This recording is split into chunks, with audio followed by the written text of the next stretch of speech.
The myth that we're diving into today is that once you get married, your life is over.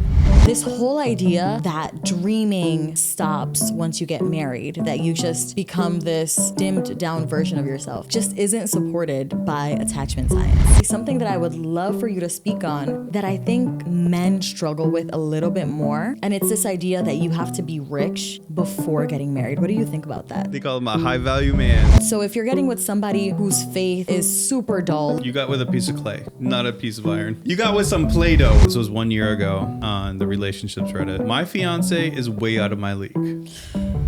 I'm happy to turn off my brain sometimes and to just trust you. Like when we go to the airport, it's just like, oh my gosh. I swear you don't know what state we're in. Nothing is in your mind when we're at the airport in a good way. There's only one thing on my mind. Guess what it is? Starbucks. Correct. You're my sky, you're my blue. I'll be sticking with you. Welcome to the Good Love Co podcast. My name is Paulina. And I'm Josh, and here we believe that you were created for a good love, and it's worth healing and fighting for. Which is why we begin conversations and provide resources so that you can experience healthy connections. So if you're single, dating, engaged, or in early marriage, this space is for you. And today, we're going to be talking about the last marriage myth. We've done 3 marriage myths so far, and they've kind of had quite a few of them in there. But we're getting into the 4th one today. But before we get into the 4th one, we switched it up. We did. We switched sides. We're just keeping you all on your toes. That's the whole thing. We're providing you a novel experience. We're just going to randomly move things just to see who notices and who's paying attention to the details. I love it. So guess what switched today? Well, we just let them know. We're on opposite sides. It's weird being on this side. The chair's not as comfy as that chair, but that's okay. I like this side a little better. It's really? like the plant. It's giving me fresh oxygen. I don't know. But you know what? It works. We're going to make it work. How you doing, baby? I'm doing good. I'm doing very good. Been working a lot on the Good Love Co. And we had one video kind of go a little bit crazy relative to us. Relative to us. Right? Nothing crazy, but it was a lot of views, a lot of commentary. And we were like, wow, okay. So some of our videos are getting out to people. And some new people that have joined. Yeah. So welcome. And we're so glad that you're here. And let us know if you just subscribed. Like, comment down below. Yeah. Tell us a little bit about you. What's your name? Where are you from? Are you single? Are you dating? Are you engaged? Are you married? Like, tell us a little bit about where you're at. What's your favorite coffee order? Ooh, I like. What's your favorite coffee order? Are you a black coffee person? Or are you a milk with a little bit of coffee flavoring person? Speaking of, I'm a La La Land girly whirly. Yeah. And I just tried, this is going to be a little delayed when it comes out, but there's a Keith Lee matcha latte. Yep. And it's so delicious. Like if you get it with one extra pump of the secret sauce, whatever that secret sauce is. It's called secret sauce? It's so good. Yeah, that's what they call it. Oh, wow. It's just sugar, probably. For sure. It's just like simple sugar, but it's literally so good. Probably. And it's an experience, baby, because you like take a bite from the strawberry and it's salted, right? And then it's covered in the matcha powder. Wow. So it's like the sweetness and the umami and the saltiness. That's cool. That's almost like every flavor profile. A little bit of sourness from the strawberry. And then you go right into the delicious iced matcha. Nice. It's so good. Highly recommend. Well, I usually just get black coffee. I did have you try a latte of some sort the other day. It was a salted caramel. It's my favorite flavor. It was a latte of that kind, and it was actually really, really good. So, La La Land, you're killing it. Amazing.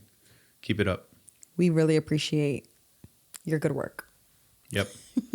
So, let's get into it, babe. So, what is the myth that we are going to be talking about today? So this myth I really love because it's actually a real fear that I had going into marriage. And I think especially growing up in the East Coast, it's like very high independence, very individualistic. Like I was never the girl that was dreaming of getting married by a certain age. Like if anything, I was like minimum 30 by the time that I get married, which was not the case. I ended up getting married much younger than that. But the myth that we're diving into today is that once you get married, your life is over. Oh. That's it. It's done. Like whatever dreams, ambitions you had, Your life is done. they're done. After You're settling. You're settling. Once you it's get over. married, you're settling down. That's the myth. Life goes downhill from there. That's the myth that we're getting into today. And I do have to say, I do remember when we first started dating, and I think that it was may have been after we got engaged, but I remember some coworkers telling you literally like, Paulina, don't, no, what are you doing? Like, Yeah. so it's like really relevant to you because is. it's something that not only were you feeling, but other people were literally telling you, Yeah. what do you do? No, don't do this. Like, you're going to settle. Then you're not going to go after it because they saw a lot of potential in you. Fair. You know, there is a lot of potential in you. Thank you. And they were just like, don't do it. Like, it's going to stop all of that from happening. And thankfully at home, that wasn't the messaging that I received. My mom never was like, oh, you have to be married at a certain age. But she was also like, so like once she met you and things like that, it was never a question of like, well, you should at least wait until this age or the other. Like my parents were very supportive. But when we got engaged, literally, like I remember coworkers like pulling me into their office of like, are you sure? Like, why don't you just move in together and test it out, try it out? Like, you can't possibly. Which we talked about in another episode. Yeah, tune in. That post that may have gone a little viral for us may have been about that. Let us know if you found us from the cohabitation clip. We'd love to know. Yeah. But that was like a real big fear for me. Like, man, does getting married mean that I'm settling down? Does it mean that like I've tampered my potential or my dreams? All the dreams come to an end. Yeah. So let's jump in, honey. Yeah, I think this is a great topic. And I think this is something that we hear about quite often.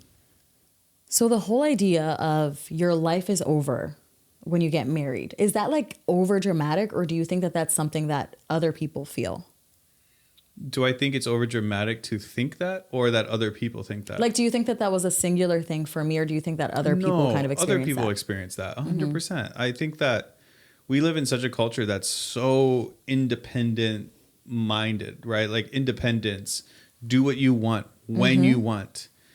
Success is literally when you are able to do whatever you want when you want, and you can travel and you can party, you can do this, you can do that. Right. You can at any time pick up and go. And why have somebody holding you back from that? Exactly. Or you're on that 24/7, never rest grind all the time. I'm going after my dreams, my ambitions, my everything. If I get somebody who's not at that same level as me, then I'm just not going to be able to reach everything that I want to accomplish. Yeah, and they're going to hold me back. They're going to hold me back. Yeah. So why get married?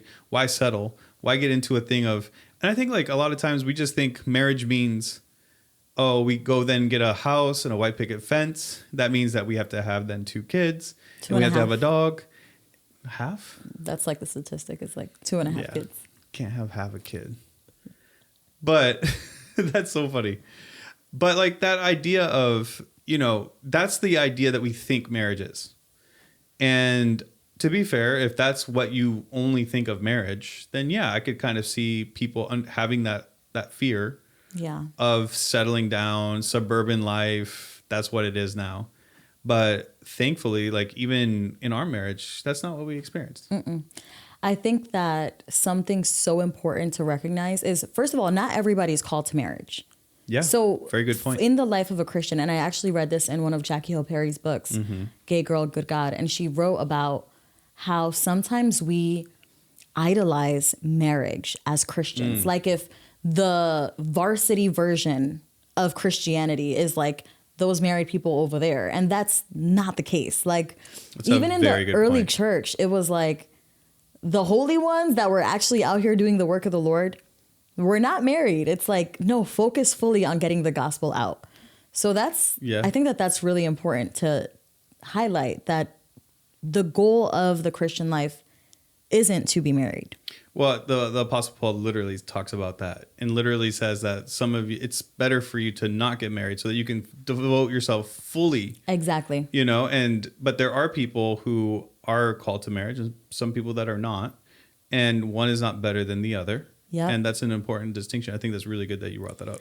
And so then for those of us who are called to marriage, like God has a special grace and a special vision and calling for your marriage for you to fulfill together. And we even see that in the garden, right? Yeah, that's right. What was that verse that we were talking about earlier? Well, it's when Jesus calls Adam and Eve to be fruitful and multiply and to subdue the earth, which basically I love is... that you say Jesus, like... Wait, what? Did You I say... said when Jesus... Oh, when God tells us to. But Jesus was there. Get like off on a totally different tangent. We're going to talk about the Trinity today, y'all. Well, welcome. You didn't sign up for this, but we're talking Trinity No, today. that's above our pay grade. Yeah, we're going to let other people talk about the Trinity. We'll let like the theologians that have studied the Yeah. Hebrew and the Greek get into that. But part. let's okay. God called Adam and Eve to subdue the earth. That's part of Yeah. the things that he called them to. So Let me go ahead and read that, honey. In Genesis 1:28, it says, God blessed them and said to them, be fruitful and increase in number. Fill the earth and subdue it. Rule over the fish in the sea and the birds in the sky and over every living creature that moves on the ground. right. And one of the words there is subdue, which is basically like be stewards of, manage, to take from what is chaos and not something that is maintained and maintain it and to bring it into order. Yep. So we see that even in the very first covenant marriage, this coming together, we see that God blesses it, first of all, and that he gives it a vision and a purpose. And that's something that I would submit is that every marriage has that calling in a way. Not every marriage is going to be something of, you need to go out and be Chip and Joanna Gaines and build the next Magnolia Network to then influence millions and millions of people, or to start a church and be that kind of a person in a couple that does that. But there is a calling, and there is basic things like being fruitful and multiplying. That is part of the Christian calling, is to try to be fruitful and multiply with anything that God gives you, and stewarding it well to the point that you multiply whatever that is and give it back to him, even like subduing the earth, like, and maintaining and building those things that you have that God has given you. That's an important thing to do. And yeah, I think that that's like one of the things that we see in the very first marriage is a purpose and a vision. And God blessing them. And God blessing them together. And so on the one hand, we can try to, like, I think of my own life, and I could have tried to, and we'll get into this a little bit more later. We've been married a little over 4 years, and I can already say the scope of my dreams, the scope of like everything that I think of these days is so different than the dreams that I had prior to being with you. Yeah. And I think that is a fruit in our marriage. Like, instead of holding me back, it was the complete opposite. Like, if anything, you became this greenhouse for me to just grow so much more than I ever did before you. You get what I'm saying? Like, even in my dreaming and in my thinking. Right. And I think like, and it's something that we've discussed before in other podcasts and stuff, but that idea of compliments and becoming even stronger together than what we would have been by ourselves, which we're going to talk about later in the episode. But do you have like an example of something like that that kind of launched you into maybe what you're doing now? Oh, do I have perhaps an example that I can share with our audience? I sure do. Well, I'm talking about personal example. Actually, yes, it has to do with why we're here in the first place. Oh, but yeah. That's what I was getting at right there. Well, I love you, honey. That's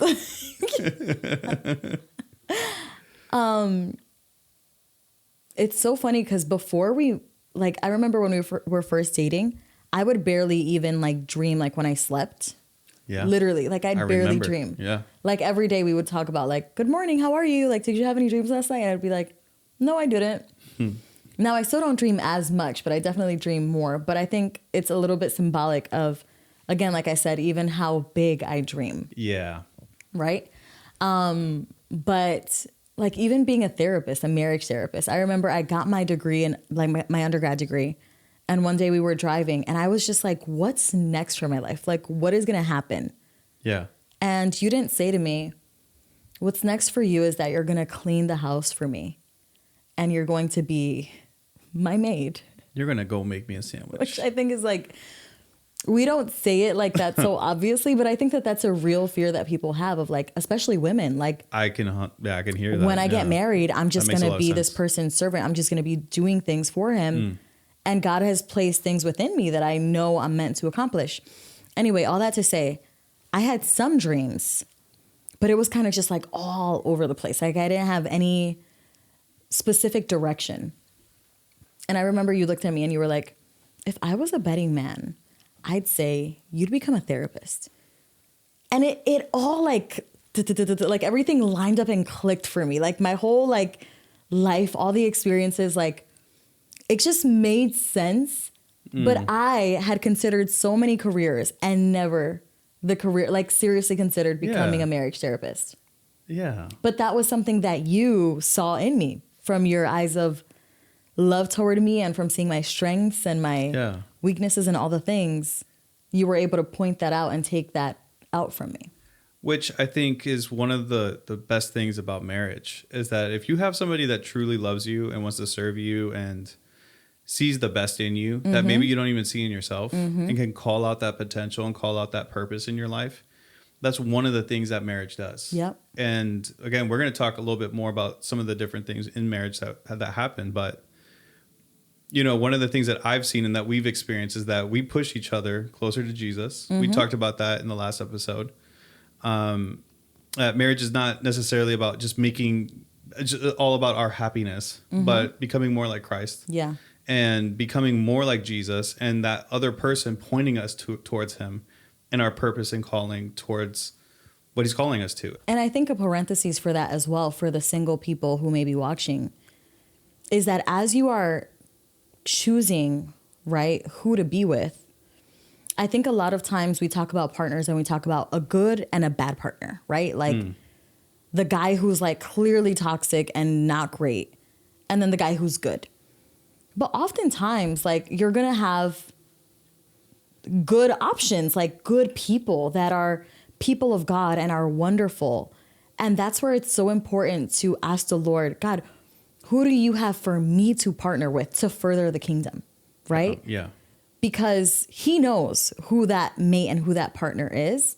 And although there could be this guy that's good, he may not be the one that is going to help you like reach those kingdom goals that God has set for you as much as this other person, right? Sure. And that was something for me, like whenever we met, that maybe I had met good guys before and had crushes and liked good guys, but you were the one that for some reason in my spirit, I knew he is the one with whom I'm going to like reach those kingdom purposes with, or who I want to. I don't know like what the distinction is there.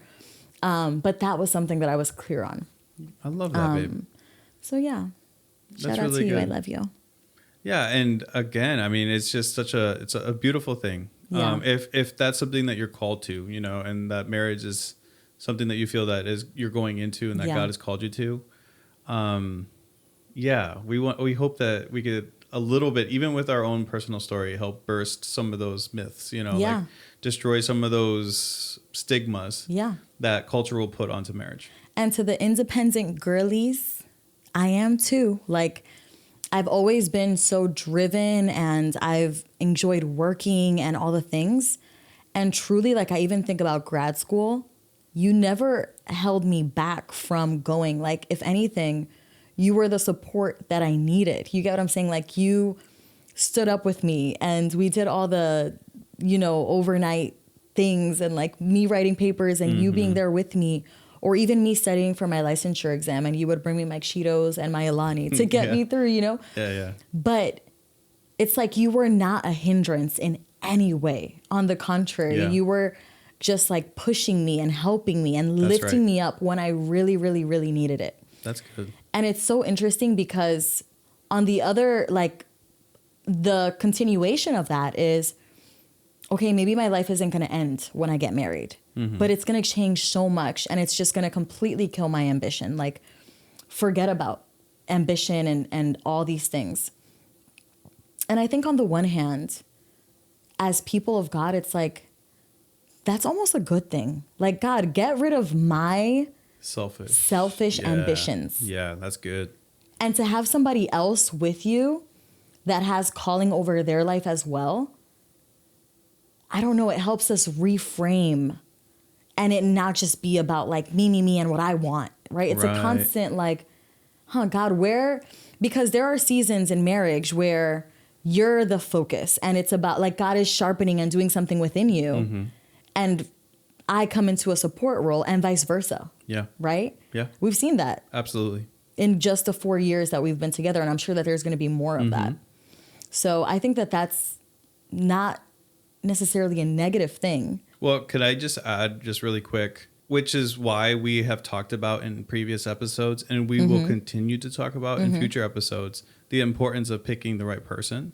And you've mentioned that. And like, yes, that possibility can happen. All of these incredible things can happen. Somebody supporting your dreams, goals, ambitions, calling out the best in you. But that's not always going to be the case if you choose somebody who doesn't honor God, that doesn't respect that doesn't look for that, who's selfish and is all about themselves. Yeah. You know, and so you're talking about, you know, the different partners, and that could be a good person, but like, is it who God has for me? You know, it's so important who you pick. It is so vital. And I know that sounds incredibly obvious, but we cannot emphasize enough the importance of that choice. Yeah. And not to say that you get paralyzed in fear and that you never choose, but to say, like, look at the fruit, like we talked about in previous episodes. Look at how we can actually determine that. And it's just something that we're going to continually talk about. 100%. Because it is, besides following God, it is the most important decision that you will ever make. It is the person that you're going to have this share the most meals with. It's literally the person that you're going to lay with. It's the person you're going to talk the most with, hopefully. They're going to shape so much of who you are. So even to that point of like getting married, it's going to kill my ambition. First of all, yes, some of it. But on the other side of it, it's going to sharpen those dreams and those goals and stretch you, right? As iron sharpens iron. Like your spouse really becomes that iron for you more than anybody else. Yeah. Right? So if you're getting with somebody whose faith is super dull, like they're not thinking about no kingdom, nothing. Like you got with a piece of clay. Ooh. Not a piece of iron. We are all clay though. Oh, I mean, I'm not talking about like you got with some Play-Doh. You didn't get with a piece of iron. Ooh. Get some other iron in your life. Don't get Play-Doh. I really like that. We're going to save that for our future daughters. Yeah. Oh man. We're not even going to go down that tangent because that'll be a while. Here's the other thing though about ambition, right? When we do get married. So do you believe that there's such a thing as godly ambition? I do. Yes. Tell us about that. Look, my one of my favorite YouTubers, Ruslan. Ooh. He's literally right now coming out with a book called Godly Ambition. And it's basically contrasting selfish ambition with godly ambition and the difference between the two. I'm going to be getting the book. Okay. So if Ruslan ever hears this, like, I'm shouting you out, bro. Hope to meet you one day. From our humble beginnings. Here at the Good Love Co. That's right. But yes, there's 100% selfish ambition, godly ambition. There's the things that God's calling you to. That you are, and the ambition is to make his name known and to go for it and to go after the plans and callings that he has for you. And then there's selfish ambition, which is all about yourself and only about making yourself look good and trying to build your own little kingdom and boost your name up. Yeah. And that's a pretty good name. Like whose name is getting recognized more through the thing that you're trying to do? Right. Is it God's name or is it your name? Yeah. And that is, I think, where the distinction comes. Yeah. And so I think that as a couple, you and I have ambition. Yeah. We're an ambitious couple. And we've taken it to the Lord over and over again. Like, God, is this about you or is it about us? Constantly checking our heart on that. Constantly doing that and check. That's tough. That's not easy. But once you kind of figure out, and we'll totally talk about this more and more in future episodes, But once you recognize and learn a little bit more of what God has called you to specifically as a couple, right? This whole idea that ambition or that dreaming stops once you get married, that you just become this, I don't know, like dimmed down version of yourself, just isn't supported by attachment science, which I think is so cool. Okay. So I'm going to actually share a little bit from one of my favorite books. It's called Created for Connection by Dr. Sue Johnson. And she is like the pioneer of emotionally focused therapy, which is the gold standard for couples therapy. Oh, I like that. But I just want to share a little bit about a study that was done by psychologist Brooke Feeney of Carnegie Mellon University in Pittsburgh. So they observed 280 couples, which isn't a huge sample size, but it was pretty cool what they found. So the more we reach out to our partners, the more separate and independent we can be, right? So by reaching for, it means when we have a partner that is reliable, that can be there for us when we need them, the more that we can reach out to them and know, okay, when I reach for you, you're going to be there for me. When I'm down, I know that I have somebody to lean on. The more separate and independent we can be. Those who felt that their needs were accepted by their partners were more confident about solving problems on their own and were more likely to successfully achieve their own goals. And I like this line here out of page 32. It says, curiosity comes out of a sense of safety, rigidity out of being vigilant to threats. And I'd love to kind of just talk that out with you, because we think that, again, once we come into safety, then we settle down. But actually, the opposite should be true. The more that we know, I have a safe place. I have my husband who loves me. Like, I even think about new challenges that I've gone through. Of like going into a brand new job, right? That's scary, and I don't know anybody there, and those people don't know who I am. But I know that at the end of the day, when I call you at 5:02 p.m., right, when I'm walking out that office, that you're there for me, that you love me, that you appreciate me.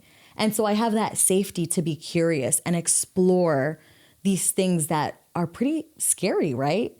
Or new experiences, versus the opposite of that, when we don't have a sense of safety, when we don't have those people that we can rely on. And really, the more intimate that we are with people, then the more level of safety there is, right? Mm-hmm. Like there's a certain level with friends, and then with our parents, and then with our spouse, right? It's like this next level, because it's intimacy in every level, right? Yeah. From physical to spiritual to, you know, our soul and all the things. I like that, physical intimacy. And so rigidity, right, which means not being flexible. I need to know exactly how things are going to go, or else I'm not going to take that risk. That comes out of not having that safety. So then what?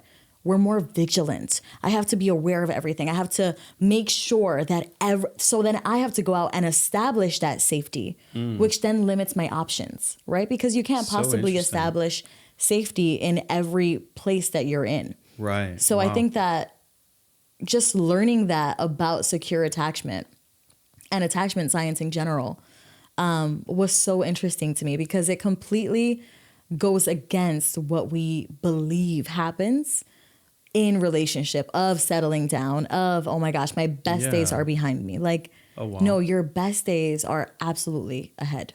And the really more that you establish that secure connection, the more safety you have to go and be curious and to solve problems on your own. Isn't that cool? Yeah. So it's really kind of counter what we would think. Mm-hmm. And being able to have that safety allows you to be more, maybe not necessarily ambitious, but allows you to have that freedom to be more curious, to go dive into new things. To take greater risks.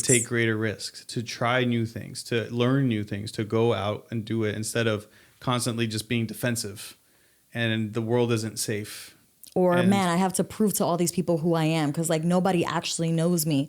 So I got to make sure that I prove it to them. Wow. Versus when you do have that established safety. So I even think of like the Good Love Co. Mm-hmm. And we're really putting out these videos in the internet And at the end of the day, we have each other. Like, we're like, oh, I'm sure we're going to look back at some of this and be like, that was cringy, or like, oh, I can't believe we did that. Yeah. But so what? Like, we have each other to say, like, we did it. Like, honey, do I look this, or did I sound this way? And I know that you have the best intentions for me, so I can trust you and I can have that safety to take a risk like this. That's right. Well, and I mean, in all honesty, like, we love you guys, but like, we're not trying to prove anything to you. Right. Like, we've got each other and we've got the Lord, and we are trying to obey him. And our approval and everything comes from that and that alone. Like, it doesn't come from the approval of people, though you guys are great. You know, we love you guys. We appreciate your we likes and appreciate comments. you. Yes, of course. But because we don't rely on that, like, the approval of others is not going to then cause us to want to do things or not to do things. Yeah. It's based upon what is God saying, and are we in agreement? Yes, are we in agreement? Let's go for it. Yeah. And that's all we need. Exactly. So, to bust our final myth, marriage does not kill your ambition. It does not mean that you are settling down and that it's over. On the contrary, I have dreamed more and accomplished more since being with you. I never, grad school, when I enrolled in grad school, my mom was like, what? Like, it wasn't in her bingo card, you know? Whoa. And I'm so thankful that I got with a man that calls me higher and that sees the gold in me when maybe I don't see those things in myself. And, you know, baby, something that I would love for you to speak on is actually the third thing that we want to talk about that I think men struggle with a little bit more. And it's this idea that you have to be rich, that you have to have your bag, that you have to have all these things before getting married. What do you think about that? Like, is that an actual thing that men kind of struggle with? Oh, yeah. Like, because I think for women, it's a little bit more of like, you have to have your career and you have to have your stuff ready because, like, you can't rely on no man. But what is it? Tell me like, a little bit from the guy's you got to be a high value man. What is it? Like, is that what it's called? Yeah, high value man. They call him a high value man. Yeah. Like the HVM. A lot of that is really good for social media and, you know, can make people's egos look good and feel good and stuff like that. But at the end of the day, you know, you can think to yourself, oh man, I need to be 6 foot plus. I need to have this net worth. I need to have this going, this going, this going. And if I don't have any of those things, why am I not? Like, why would I even consider having a woman with me and blah, blah, blah, right? Like, I can go down that line of thinking and you're going to just feel super inadequate most of the time. And you're just going to be like, man, like what woman is going to want to be with me? But at the end of the day, like, something that I've experienced with you is being able to provide and to be somebody that is a safe place and a greenhouse for you. And I believe that you don't need much more than like that heart that's willing to call out the gold in the other person. Because like, you can think, well, I don't have this and this and this and this, but you know what? Can you call out the gold in your wife? Can you call out the gold in that person? Can you be a safe place for them? Can you be a person that's going to defend them? Can you be a person that's going to like defend them from the enemy's attacks and the enemy's lies that they're telling them? Like, those are all extremely valuable things that need to be happening. Are you going to be a good leader in the household? Are you going to lead the household into a godly household? Go to church, pray, be that pastor in the house. Yeah. You know, I think that we can get so caught up in like material things, physical things, that we forget about the spiritual side. Yeah. And there's a part, and I believe that there's a part in women that is calling for that and wanting that. A calling of like to be led in the spiritual sense, that this man loves the Lord and is going to point me to him every single time. Yeah. When you come to me with a different mentality that's like not godly or not following what God said, and I say, babe, right now you're going to say that you're the righteousness of God in Christ. Yeah. Because that's who you are. And it's as simple as like moments when I'm just like, I'm this, I'm that, or the other. Like, is God ever going to do this? Or is that just in our head? Or like, even the idea is like, why do you love me? Why do you do this? And it's like, no, I love you because I choose to love you. You don't have to do anything for me to love you. Why is that the case? Because that's how God loves us. We don't have to do anything for him to love us. Yeah. He loved us before we were even his. And so as a man, those are the qualities and those are the things that you can do now. And you may not even feel like you are somebody that is like, man, that like my wife settled with me and I'm not anything special. I'm not anything great. I'm not any. Stop that thinking.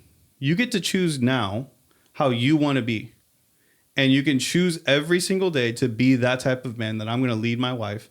I'm going to be somebody that loves her, that takes care of her, is going to be a greenhouse, that's going to call the gold in her so that she can be everything that she's going to be and provide a place where she feels safe and secure, that she can then explore the world and be curious and to go out and adventure and all those things. And in return, because of that, your wife is going to do the same thing back to you. That's exactly She's what I was going gonna to she's going to then trust you more. She's going to respect you more. She's going to do all those things more.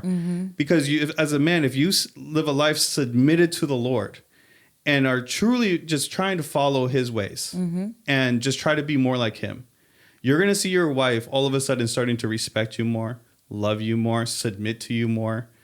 And we'll talk about submission at another time, but like not like just do what I say and that's it.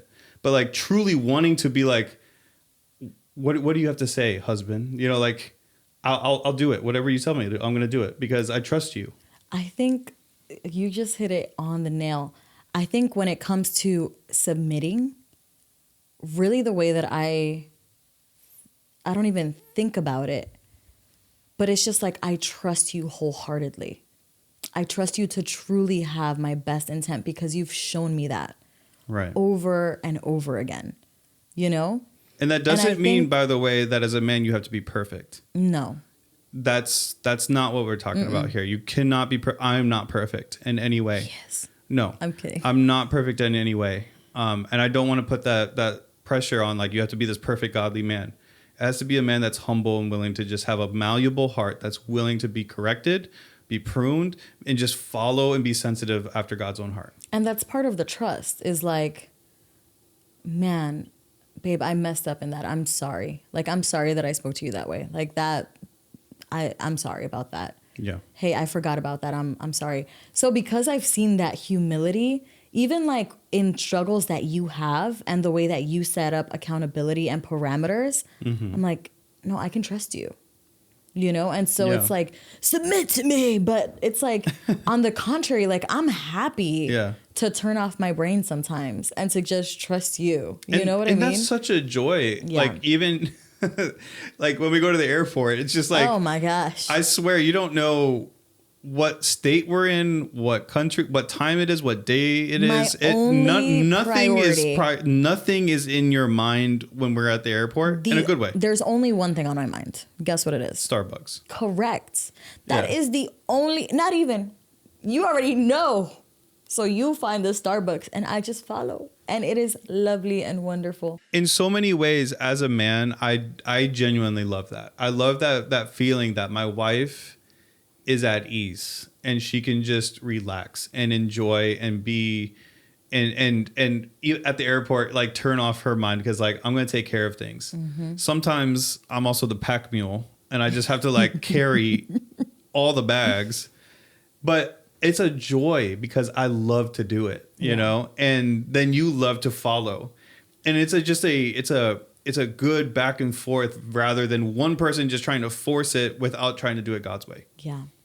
And as a wife and as a woman, I mean, I remember, you know, me a few years ago of like, I will never take a man's last name, you know, like submission, like never.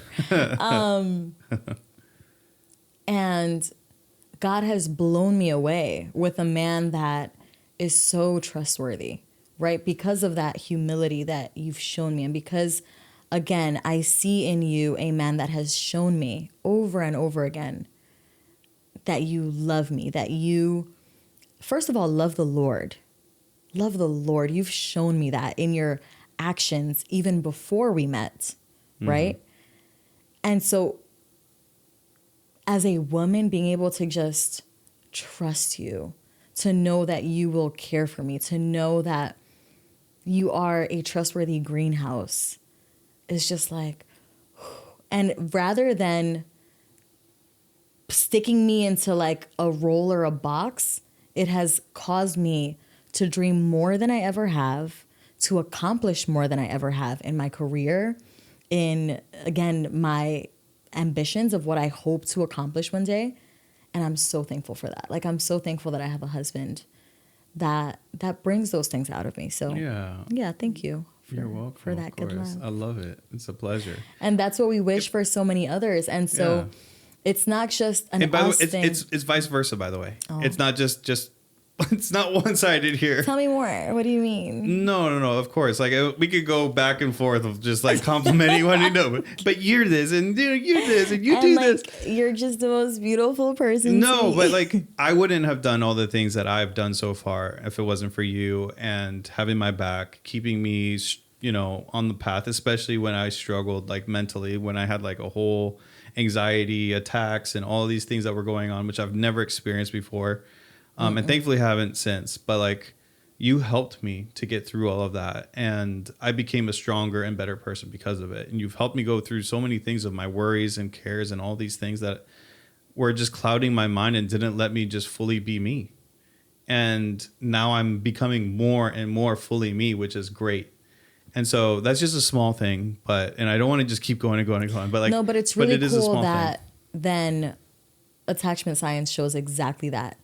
And I think that, you know, a lot of the times there's always an exception to the rule, right?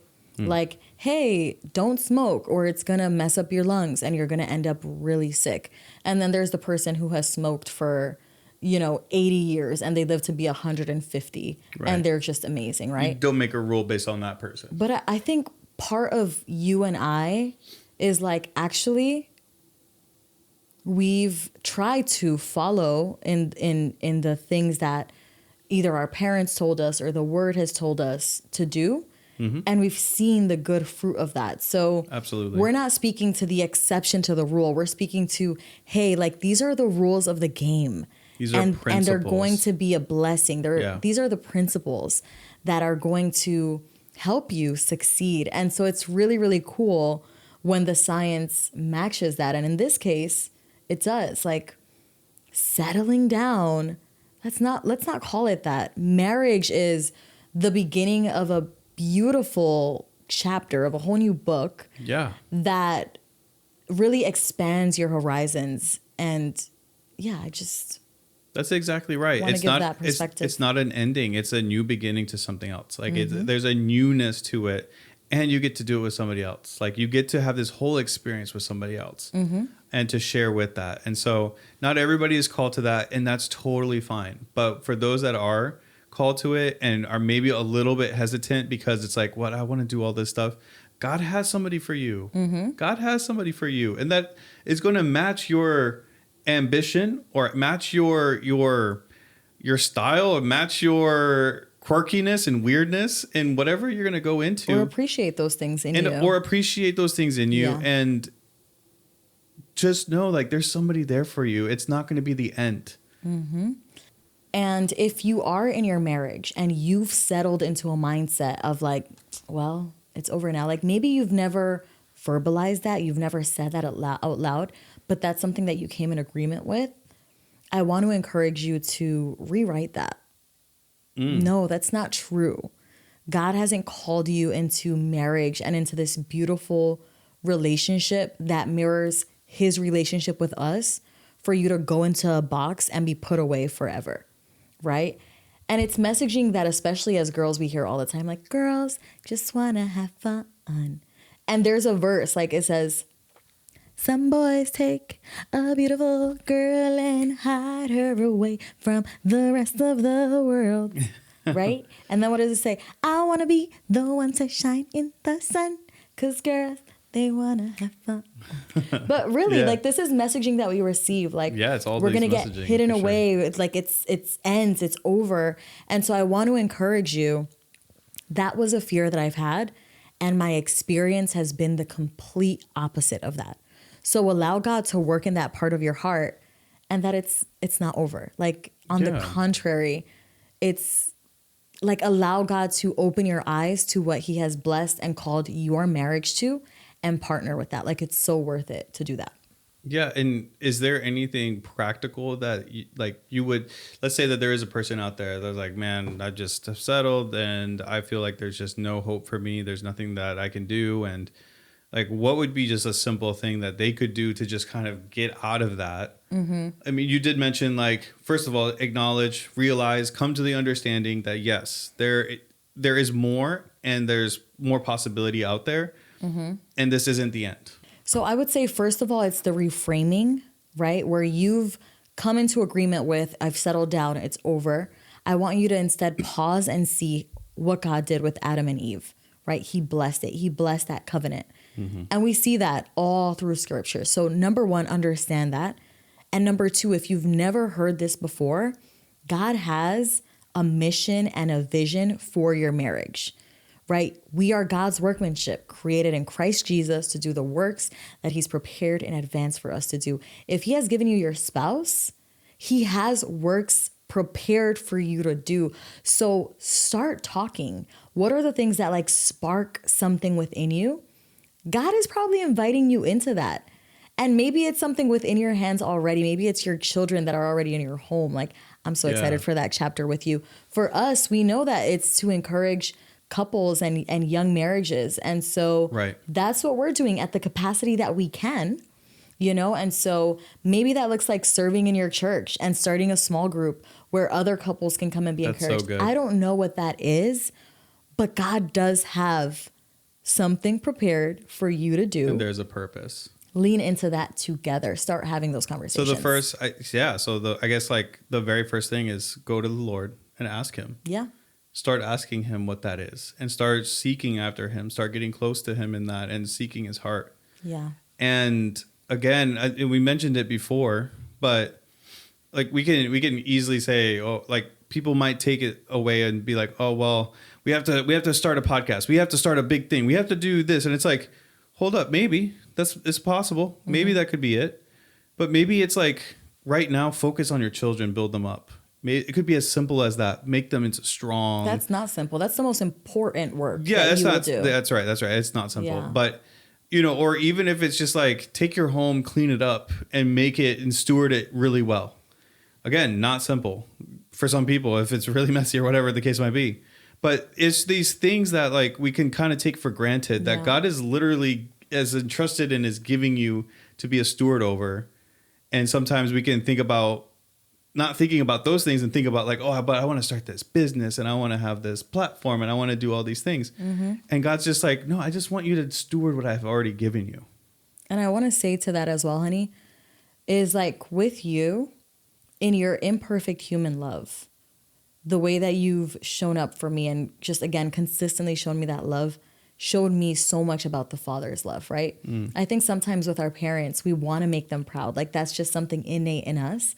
So our spouse is the first person that just chooses us, right? Mm-hmm. They choose to be with us. There's nothing that I'm giving to you. You're not my sibling. You're not my family. We become family. Like we choose that. And I think that is the mirror of God is like, he doesn't have to choose us, but he does. And so maybe you have a bad view of God that he's hiding, that he doesn't want to share that with you. And really through our love, I was like, wait, if Josh cares for me the way that he does, how much more does God not care to not hide the purposes and the things that he has for me? Like he's more than willing to give that to me. Right. And that's exactly right. If you, again, just feel so lost as a couple, like what is there? Like seek him and he will let you know. He will let you know. I don't know how. If it's through dreams, if it's through seeing the tree and something sparks in your mind, I don't know how, but he is not hiding that from you. Man, that's good. So we hope that encourages you. And again, life does not end because you get married. On the contrary, it's a whole new book. It's a whole new beginning. It's rich. It's beautiful. It's just going to increase your life that much more. Like, exactly. There's so much. So don't be afraid of it. Yeah. Yeah. And it's worth fighting for. So, I mean, we're not signing off yet. Oh, we're not. No, because we Oh. have one more thing to do. Ooh, okay. Here Yes, you go. we're gonna do Reddit reacts. I forgot, guys, about our brand new segment. This is my our goodness. third and that's why installment. that's why we have marriage, because there's one person in the relationship that's going to remember all these things, and the other one who is going to potentially forget and miss flights. How dare you? Welcome, guys. The way I woke up on Sunday. Oh my gosh. So You guys want to know how she woke up on Sunday? Mondays. So becoming a therapist is years of a process. But after grad school, you still have to be under supervision for 3,000 hours. So anyway, I have my supervision each week. On Sunday, Josh wakes me up and he's like, honey, like it's time to wake up. Yeah. It's a little later in the morning. And I woke up and I'm like, is it Monday? And Josh I'm is talking straight like, is it Monday? I'm like, no, it's not. It's Sunday. You can relax. You can rest. It's okay. Because I had supervision That and was a just, coffee like, in your date. mind. I was just like, oh no, I missed them both. But look, a lot of times the guy or the person who is very much on schedule planning and very detail oriented on that, Which is not always the guy, because that's Elaine. it's not always the guy. I'm just the person. Yeah. A lot of times they will marry the person that's not that. And True. and you know what? It makes life better. I know it doesn't sound like it a lot of times, but it really does. I, for one, am thankful for it. Yep. It makes life better. Don't worry. Okay, so Reddit reacts. Reddit reacts. So this is going to be our new segment that we do every week. It's going to be Reddit reacts. And it's actually really, now we're kind of switching it a tiny little bit. Okay. It's going to be therapist reacts to Reddit. Ooh. Okay. I don't know if that's going to be the name. We'll come up with a better name. But you're a therapist. We want to see reactions to these stories from you. Okay, to be fair, here, right, this is not therapy. This is just a Just therapist opinion. with her husband. It's just my opinion. If I'm in the therapy room, I'm obviously not going to be like, girl, tell me We more. know. No. We know. But for Yes. the cases, like for this reason, I will. Yes, we just want to get reactions from a therapist. Therapists are real people. They We have are. reactions. They're not do. robots that are just chat GPT, little robots sitting in a chair responding to everything that you have to say. They have reactions. Yes. This is not therapy. This No. is not in the room, so you can react. And Correct. you have that freedom. And again, as a disclaimer, obviously disclaimer, in a therapy room, I wouldn't. Okay. You would not okay. react the way that you're going to react. So are we all Great. clear on this? Are we all, I'm gonna react first as a Dominican right now, and then give Oh, my opinion. okay. From what I've learned. So that's all In we my want to training. say. We just want to do the disclaimers. And also, this is not therapy. Do not take this as actual things to do. Correct. This is just opinion right now. We're having some fun. Please don't go crazy on us in the comments. Or do. And if you do, that's okay. We don't care. We're glad you're here. We're glad you're here. We'll take the engagement. Okay. We're glad the algorithm brought you. Yes, of course. All right, so babe, so you have not heard this story yet. I have not. I'm gonna tell it to you. Okay. This was 1 year ago on the relationships Reddit. Are you ready? Yes. Okay. My fiance, a 27-year-old female, settled for me, a 29-year-old male, and I don't know if I should go through with the wedding. That's the title. That's It's already spicy. Wow. I'm Yeah. thinking through, why do you feel that she settled for you? Like what? Well, we're about to go into it. Because for somebody to have that, okay, go on. All right, here we go. My fiance is way out of my league. She's legit 10 from looks to personality, just beyond whatever I thought I was capable of convincing to date me. Never mind, marry me. Oh my god. So right I away, feel so sad for this guy. you already get the reasoning. The reason why some of the grammar is a little bit- self-awareness is on 10. Right. The reason why has always been in the back of my mind, and unfortunately last week I got the answer. I overheard a conversation she had with her sister about me. Oh no. I had just come home and I guess she didn't hear me come in. Oh god. Dun dun dun. The conversation was long, but she basically confirmed that she is marrying me because I'm your typical nice guy you settle down with. She said, I adore her. She says that I adore her and it's best to be with someone that puts you on a pedestal. She also basically confirmed that she had much more wild sex with other guys she's dated, but she'd had her fun and I was just fine in that area. Oh no. Oh no. God, this is tough. Okay. So later that night, I tell her that I overheard her and I said that I was concerned that she was settling for me. Oh boy. And she didn't totally dismiss it. She said she loved me, of course, and knew she wanted to marry me early on because I was the type of guy you marry. Now, I didn't take this well. I don't want to be someone that you settle for. I want to marry someone that is crazy about me as I am about her. So I tell her that, and also that she is too good to settle. She should have a person that she is crazy about and that puts her on a pedestal. So I tell her to take some time to think about it if I am really what she wants, and she breaks down in tears. She apologizes for saying that to her sister, and she didn't mean it, and she went on for a while. I eventually caved and apologized. We hugged and eventually had sex, which was actually the best sex we've ever had. I can attest after arguments and crying. It's good. And for the past week, she has basically been all over me. I love this girl, but how is she going to feel about me in 10 years if she's not head over heels for me now? Am I making too much about this? How should I handle this going forward? Dang. There is an edit. I do want to add that she never said that she settled for me. That's something I inferred. She used settle down, which is different. She's only 27. And like I said, she is a 10 and could get someone else at any time. Oh, gosh. Oh my gosh. His reiteration, like, and Yeah. I am a 3. Just, like, I want to be clear. in case you didn't get it. So, what do you have to say about this? We'll go through some of the top comments, but I just want to get your initial reaction, initial thoughts. My initial reaction, that breaks my heart for him, obviously, because that's a seed of insecurity that's not going to go away easily. I'm glad that it's settling down because, again, it's this thought that we're talking about, which is culturally like just this norm. But if you're going into marriage, again, already believing like, man, it's all down from here, I think that can become resentment later on because it's like now it becomes regret of like I missed out and what could have been. Ooh, yeah. And that's a really hard thing to kind of get over, right? Like because regret, you can't know. Like you've already done and committed to this thing, so you won't know. Gosh.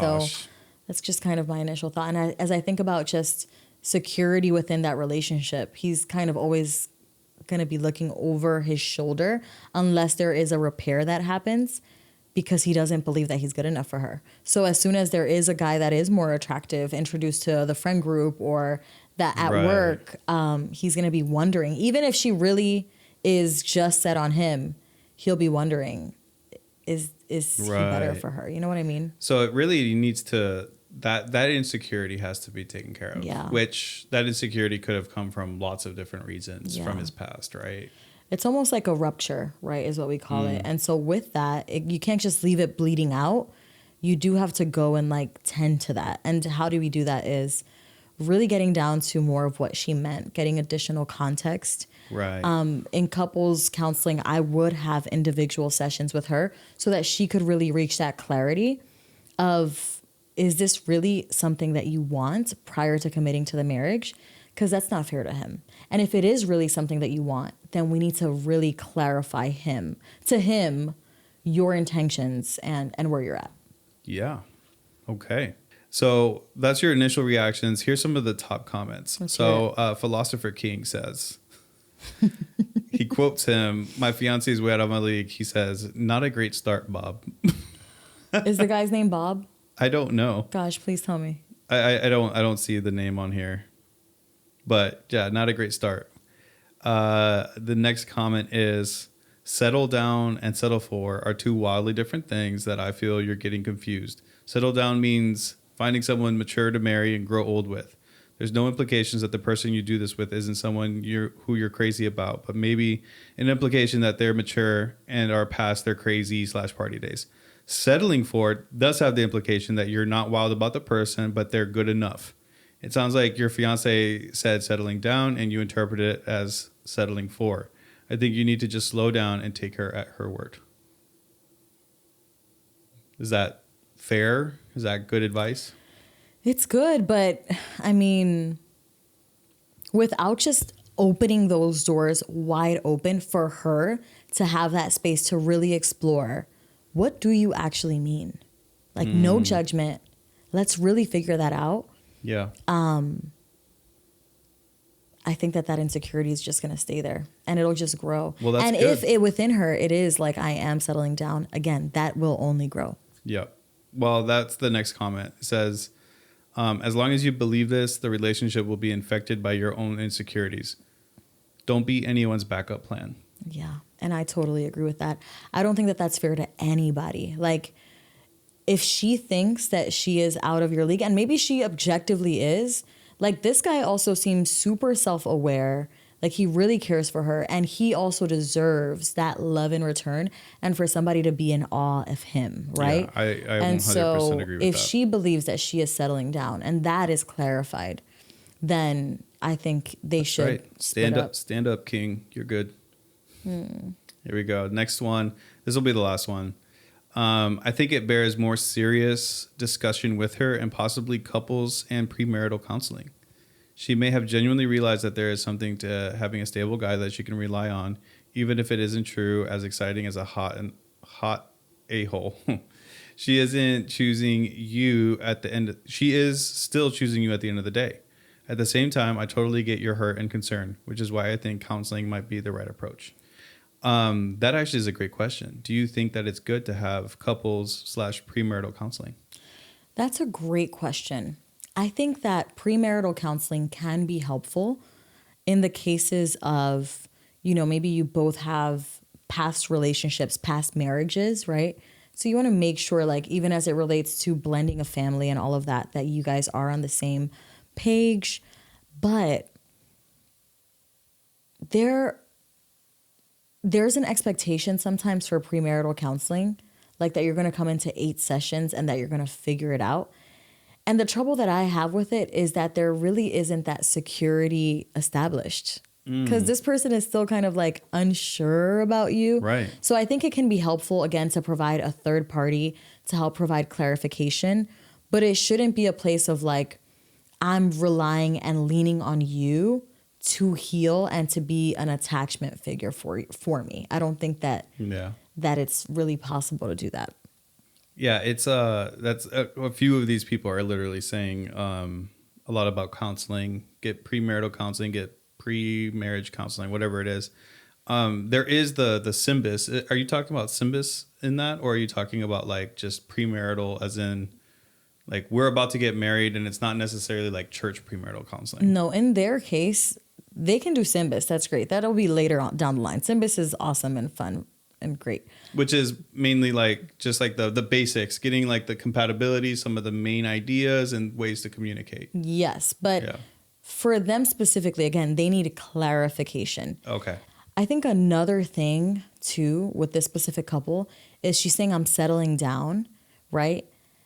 And it's not necessarily related to them, but there are people who really just want to get married for the idea of the wedding day or the idea of like having a family and having kids, but they themselves aren't thinking about their role as a wife, their role as a mother, and that's different. So if you're marrying somebody because they have these ideals of like this fairy tale, that's really different than somebody who is saying, I want to commit to you and I want to take on this life with you. You get what I'm saying? Yeah. And I feel like with getting married and getting into covenant, it should be the latter. It should be not that anybody can kind of just fit this role of a person over here to be a side character in my movie, but it should be that I choose you and I want to go into all the battles that are to come with you. You get what I'm Yeah, saying? Like that's a that very makes sense. different mindset going into marriage. Okay. And he should figure that out.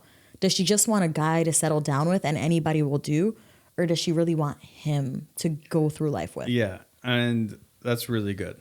When it comes to just my end of things, like I couldn't be with somebody who isn't crazy about me. You know, it has to be reciprocal. It needs to be both. It can't just be one-sided and then like I'm just your servant that's just like super obsessed about you. But yeah, it has to be an equal both. We both are crazy about each other. We both love each other. There's always going to be somebody who's kind of like punching up a little bit. I'll admit it. I'm punching up a little bit. It's okay. I don't care. I It's all think good. I'm punching up. But, you know, I know who I am. I'm all good. But at the end of the day, you know, you're crazy about me. I'm crazy about you. And that security is really good. And if you don't get that security fixed now, bro, it's going to be really tough because there's going to be always somebody who's better looking, who's making more money, who's more successful, who's more confident and charismatic, who's going to be around in some way. So unless you take care of it now, it's going to be this constant fear problem that's going to keep coming up, and it's just going to hinder your life. And even if in her mind, she really loves this man, like this is the man that she wants to be with, but that insecurity is within him, he will sabotage that relationship. Oh, wow. So it just cannot be just left alone. Yeah. And if that's the case, and obviously counseling will be good, but like for her, as a man who has struggled with insecurities in other areas, having a wife that reaffirms and continually calls out the gold in that in that man and is constantly reminding them who they are on all those different areas is very important and is very healing. Yeah. So Yeah. that's our third installment of Yes. Reddit Reacts. Reddit reacts. And thank you so much again for tuning into this episode of The Good Love Co. We really are so glad and so honored that you would spend some of your time with us. Yeah. So make sure that you subscribe, that you like, and that you share this video with somebody that you think would find this And helpful. that you comment below. Yes. We finding out, right? We're just new to all of this stuff. The more that you write, the more people actually engage in it and the more it gets to other people, which is incredible. And also we want to get to know you. We really enjoy seeing your opinions, whether you're in agreement with us or you completely disagree with us, or maybe you're somewhere in between. We want to hear from you. Talk to us. Please let us know. Comments.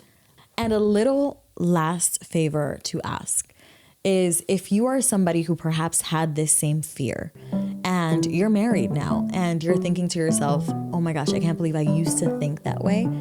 Go ahead and write a little bit of your story in the comments because you don't know who you might be encouraging.